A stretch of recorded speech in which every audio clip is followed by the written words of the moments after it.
Hello दोस्तों, कैसे हैं आप सब।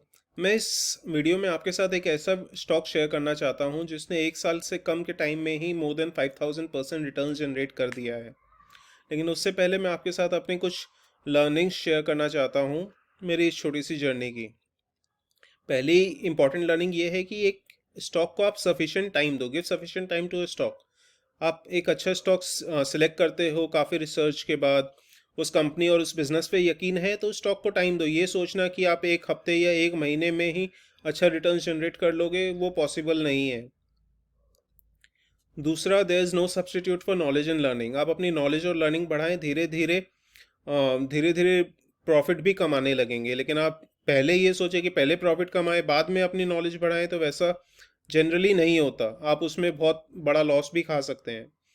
जैसे मैं खुद फॉर एग्जांपल बहुत सारे अब आर्टिकल्स पढ़ता हूँ, websites, economic times, money control, पढ़ते रहता हूँ ताकि मुझे वहाँ से आइडियाज़ मिले स्टॉक के। जैसे फॉर एग्जांपल मैंने लैंसर कंटेनर जो लिया था वो यही सोच के एक आर्टिकल, काफ़ी आर्टिकल्स मैंने पढ़े थे कि इंडिया एक्सपोर्ट्स पे फोकस कर रहा है, एक्सपोर्ट्स इंडिया की बहुत स्पीड से बढ़ रही हैं। तो उसकी वजह से क्या हो रहा है कि कंटेनर की शॉर्टेज हो रही है, और eight the same time Covid की वजह से ट्रेडिंग जो ब्लॉक हो गई थी, वो कोविड के बाद, या कोविड अभी ऑब्वियसली ख़त्म नहीं हुआ है, बट ट्रेड फिर से स्टार्ट हो गई। तो उसकी वजह से क्या हुआ कि सारी कंपनी जिनके भी गुड्स एक्यूमुलेट हो गए थे, वो कंटेनर्स डिमांड करने लगे अपने स्टॉक्स, अपने जो भी उनकी इन्वेंट्री है उनको फॉरेन फॉरेन कंट्रीज में भेजने के लिए। तो उसकी वजह से क्या हुआ कि कंटेनर प्राइसेस स्काई रॉकेटेड। तो उसकी वजह से लैंसर कंटेनर्स जैसी कंपनीज को बहुत फ़ायदा होने वाला था। तो यही सोच के मैंने लिया था लैंसर कंटेनर्स, जो बहुत अच्छा रिटर्न्स दे रहा है। और तीसरी इंपॉर्टेंट लर्निंग ये है कि have at least one strong reason to buy the stock. आप कभी भी ये सोच के स्टॉक मत लो कि किसी एक्सपर्ट ने रिकमेंड किया, या किसी किसी दोस्त ने रिकमेंड किया, या किसी चैनल ने रिकमेंड किया। आप प्लीज़ उस पर अपना रिसर्च ज़रूर दें। आप उसके पीछे कम से कम एक स्ट्रॉन्ग लॉजिक, एक स्ट्रॉन्ग रीज़न होनी ही चाहिए वो स्टॉक लेने की। और उस पर अगर आप कन्विक्शन है तो आप स्टॉक को फिर लेने के बाद थोड़ा पेशेंस रखें। अगर आपने एक वैलिड रीज़न से स्टॉक लिया है तो वो अल्टीमेटली रिटर्न जनरेट कर ही देगा। और आप एक ये बात समझें कि स्टॉक जो है वो सिर्फ एक फाइनेंशियल इंस्ट्रूमेंट है, वो सिर्फ एक जरिया है। वो एक अपने आप में, it is not an and in itself. आप स्टॉक के थ्रू आप बिजनेस में ओनरशिप ले रहे हो। तो अगर वो बिजनेस, आप उस बिजनेस को स्टडी करो, उस कंपनी को स्टडी करो, वो किस इंडस्ट्री में है, उसकी मैनेजमेंट कौन है, उसके प्रमोटर्स कौन है, उसकी सेल्स एंड प्रॉफिट्स इंप्रूव हो रहे हैं या नहीं, कंपनी अभी फेयरली प्राइस्ड है, अंडर वैल्यूड है या ओवर वैल्यूड है, depending on price to book ratio, price to earnings ratio. अगर ये कुछ ज़्यादा टेक्निकल्स हैं अभी, तो आप सिंपल सा ये देख सकते हैं कि लास्ट फ्यू ईयर्स में उनके सेल्स कैसे ग्रो हो रहे हैं और प्रॉफिट्स कैसे ग्रो हो रहे हैं, और जो जिस इंडस्ट्री में वो कंपनी है उनकी उस प्रोडक्ट्स की डिमांड फ्यूचर में रहने वाली है या नहीं। तो ज़रूरी नहीं है कि आपको बहुत ज़्यादा एडुकेटेड होना चाहिए। आप सिंपल लॉजिक, कॉमन सेंस से भी स्टॉक्स ले सकते हो और अच्छा रिटर्न जनरेट कर सकते हो। बट ऑब्वियसली आपको टाइम देना होगा। नेक्स्ट, मैं वापस उस कंपनी पर आता हूँ जो जिस कंपनी की मैं बात कर रहा था, जिसने मोर देन 5000% रिटर्न जनरेट किया है in less than in year. वो company pollution climate change related industry में है। तो जैसा आप जानते हैं कि आज की दुनिया में ग्लोबली सबसे important, one of the biggest problems है पॉल्यूशन, जिसकी वजह से क्लाइमेट चेंज बहुत ही बढ़ गया है। ड्रास्टिक क्लाइमेट चेंजेस होने लगे हैं।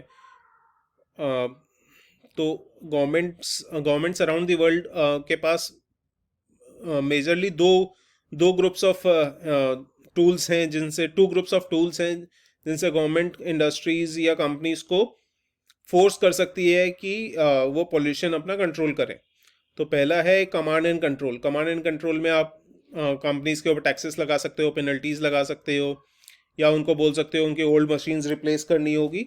जो जो भी आप फोर्सिबली करवाना हो उसको कमांड एंड कंट्रोल बोलते हैं। सेकेंड है मार्केट मैकेनिज्म्स। मार्केट मैकेनिज्म्स आप ऐसा कुछ कर सकते हो जिससे कंपनीज को बहुत ज़्यादा नुकसान भी नहीं हो, उनकी एक्टिविटीज़ बहुत ज़्यादा हार्म भी नहीं हो, but at the same time overall pollution कम हो जाए। तो ओवर इसका मतलब ये है कि आप फॉर एग्जांपल अलग अलग कंपनीज, अलग अलग industries, for example steel industry में आप एक्सपेक्ट नहीं कर सकते कि आप जो सर्विस इंडस्ट्री में जितना कार्बन डाइऑक्साइड जनरेट होता है उससे या उससे कम स्टील इंडस्ट्री भी कार्बन डाइऑक्साइड जनरेट करे। तो वैसे वो पॉसिबल नहीं है। Obviously steel making is a one of the primarily polluting activities. तो इसी वजह से मार्केट मैकेनिज्म्स यहाँ काम आते हैं। सिंपल सी बात यह है कि जो कार्बन डाइऑक्साइड और अदर ग्रीन हाउस गैसेस कम जनरेट कर रहा है, एनवायरनमेंट में कम ऐड कर रहा है, वो अपने जो राइट्स हैं कार्बन डाइऑक्साइड जनरेट करने के, वो उन कंपनीज को बेच सकें जो जिनको ज़्यादा ज़रूरत है कार्बन डाइऑक्साइड, क्योंकि वो एनवायरनमेंट में कार्बन डाइऑक्साइड ज़्यादा जनरेट कर रहे हैं। तो यहीं पे आता है कार्बन क्रेडिट्स। ये कंपनी कार्बन क्रेडिट्स में ही डील करती है। कार्बन क्रेडिट्स का बेसिकली एक प्लेटफॉर्म प्रोवाइड करती है जिससे वो अलग अलग कंपनीज से कार्बन क्रेडिट्स खरीदती है and it sells to clients around the world. तो सबसे पहले ये जान लें कि कार्बन क्रेडिट होता क्या है। कार्बन क्रेडिट बेसिकली एक परमिट है जिससे कंपनी को एक certain amount of carbon dioxide and other greenhouse gases environment में एमिट करने की परमिशन मिल जाती है। One carbon credit is equal to the emission of a mass equal to 1 tonne of carbon dioxide. यानी एक कार्बन क्रेडिट होने से आप वो कंपनी 1 टन कार्बन डाइऑक्साइड तक एमिट कर सकती है एनवायरनमेंट। तो और इनफैक्ट ये कंपनी ट्रेडिंग के साथ साथ खुद अपने कार्बन क्रेडिट्स भी जनरेट करने में हेल्प करती है। एंड दूसरा, ये क्लाइंट्स अराउंड द वर्ल्ड उनको उनके क्लाइमेट के लिए, फॉर एग्जांपल, वो कंपनीज कुछ कर सके उनमें हेल्प करती है, अलग अलग प्रोजेक्ट्स इंप्लीमेंट करने में हेल्प करती है। इस कंपनी के जैसे आप देख सकते हैं बहुत इंपॉर्टेंट क्लाइंट्स हैं Indian railways, world bank, NTPC, RBI, and बहुत बड़ी बड़ी कंपनीज हैं एंड ऑर्गेनाइजेशंस हैं जो इस कंपनी के क्लाइंट्स हैं। अब आते हैं इस कंपनी के शेयर प्राइस पे। जैसे आप देख सकते हैं कि एक साल में ये अराउंड 150 से 9000 हो गया है, अराउंड 60 टाइम्स।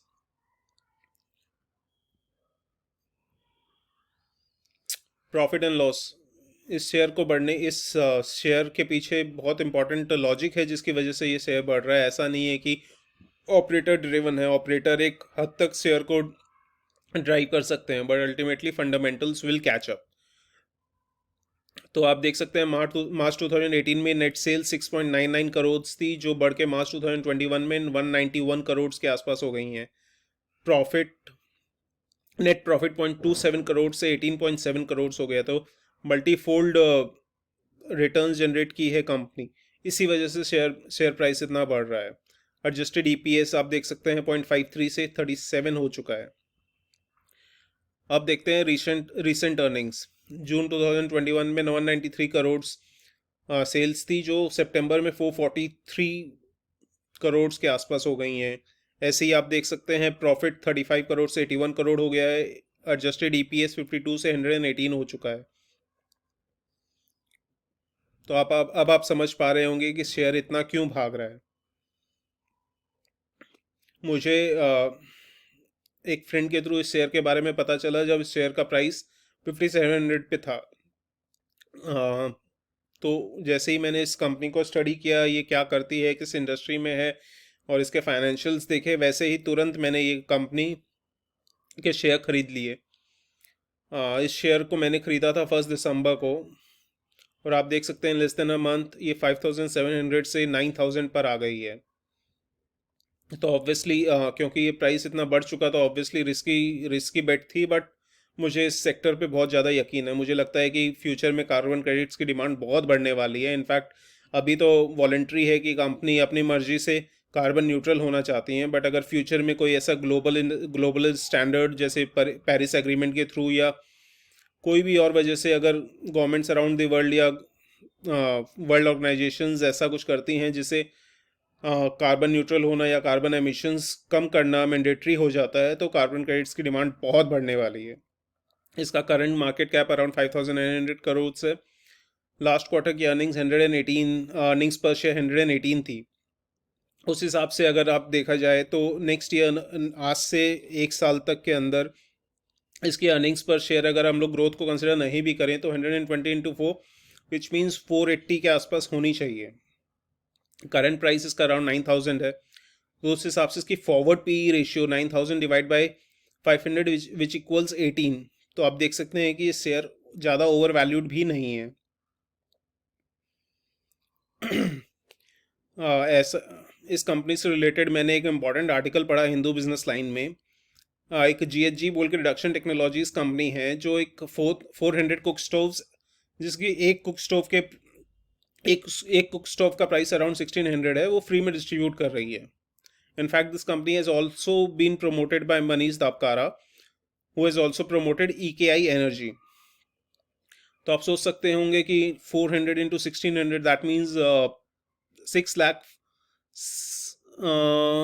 या 6,40,000 के आसपास ये जीएजी रिडक्शन टेक्नोलॉजीज क्यों खर्चा कर रही है। तो सिंपल सा लॉजिक ये है क्योंकि वो जीएजी रिडक्शन टेक्नोलॉजीज उसके थ्रू कार्बन क्रेडिट्स मिलेंगे उनको, जिनको वो मार्केट में सेल कर सकती हैं। अभी आप कार्बन क्रेडिट की डिमांड बहुत बढ़ गई है, जिसकी वजह से उसके प्राइसेस हैव स्काई रॉकेटेड। अभी around 60 euros, some types of carbon offset sell as much as for 60 euros. तो आप देख सकते हैं कि अगर, और डाबकारा जो है उन्होंने कैलकुलेट किया है कि एक कुक स्टोव फ्री में देने से वो कंपनी को 4 कार्बन क्रेडिट्स ईयर जनरेट करने में हेल्प करेंगे, क्योंकि वो कुक स्टोव से पॉल्यूशन कम जनरेट होता है, जिसकी वजह से कार्बन डाइऑक्साइड के एमिशंस कम होते हैं। उसी वजह से कार्बन डाइऑक्साइड अर्न कर पा रही है कंपनी। तो इसी वजह से क्या है कि तो अगर वो वही कार्बन क्रेडिट्स वो मार्केट में सेल करते हैं, या for example GHG reduction technologies वही कार्बन क्रेडिट्स अगर EKI एनर्जी सर्विसेज को सेल कर रही हैं, तो उनका काफ़ी प्रॉफिट हो रहा है even after distributing cook stoves for free. अब इस कंपनी के रिस्क बहुत हैं ऑब्वियसली। सबसे पहला रिस्क है कि इसमें छोटे इन्वेस्टर्स जल्दी से इन्वेस्ट नहीं कर सकते, क्योंकि इसका लॉट साइज 50 है, और 9,000 अगर अभी शेयर प्राइस है तो अराउंड 4,50,000। अगर एक लॉट भी खरीदना होगा तो 4,50,000 खर्च करने पड़ेंगे, जो एक बहुत ऑब्वियसली हाई रिस्क हो जाता है फॉर ए स्मॉल इन्वेस्टर। एक करेक्शन होने का भी बहुत हाई चांसेस है, क्योंकि जो शेयर इतना बढ़ चुका हो वो थोड़ा बहुत कंसोलिडेट या करेक्शन कभी भी आ सकता है। Rise in sales and profit may not sustain, ये एक बहुत इंपॉर्टेंट पॉइंट है कि सेल्स एंड प्रॉफिट्स को सस्टेन करना पड़ेगा, सेल्स एंड प्रॉफिट ग्रोथ को सस्टेन करना पड़ेगा अगर इस शेयर प्राइस को ऐसे ही बढ़ते रहना है। तो इसमें एक बहुत इंपॉर्टेंट ट्रिगर ये आया कि US प्रेसिडेंट जब मिस्टर बाइडेन बन गए तो उन्होंने वो क्लाइमेट चेंज के ऊपर फोकस किया, बट उससे पहले जो प्रेसिडेंट थे मिस्टर ट्रंप, वो ग्लोबल वार्मिंग को सच ही नहीं मानते थे, जिसकी वजह से कार्बन क्रेडिट्स की डिमांड बहुत कम थी। तो आई होप कि फ्यूचर में भी ऐसा ही सेल्स एंड प्रॉफिट्स सस्टेन हो पाए। अगर obviously growth after a point in time इतना नहीं रहेगा, बट स्टिल डिसेंट ग्रोथ होना ही चाहिए। और एक और इम्पॉर्टेंट पॉइंट है राइवल्स। इसमें इस इंडस्ट्री के ग्रोथ को देखते हुए पोटेंशियल राइवल्स एंटर कर सकते हैं, जिससे इस कंपनी की मोनोपोली खत्म हो जाएगी, जिससे इस शेयर प्राइस पे इम्पैक्ट पड़ेगा। तो प्लीज़ आप इस वीडियो को सब्सक्राइब करो, लाइक करो, एंड प्लीज़ कमेंट में बताओ अगर आपको कैसा लगा ये वीडियो। एंड अगर आपको और कोई डाउट्स है तो प्लीज़ मैं ज़रूर सॉल्व करने की कोशिश करूँगा। Thank you.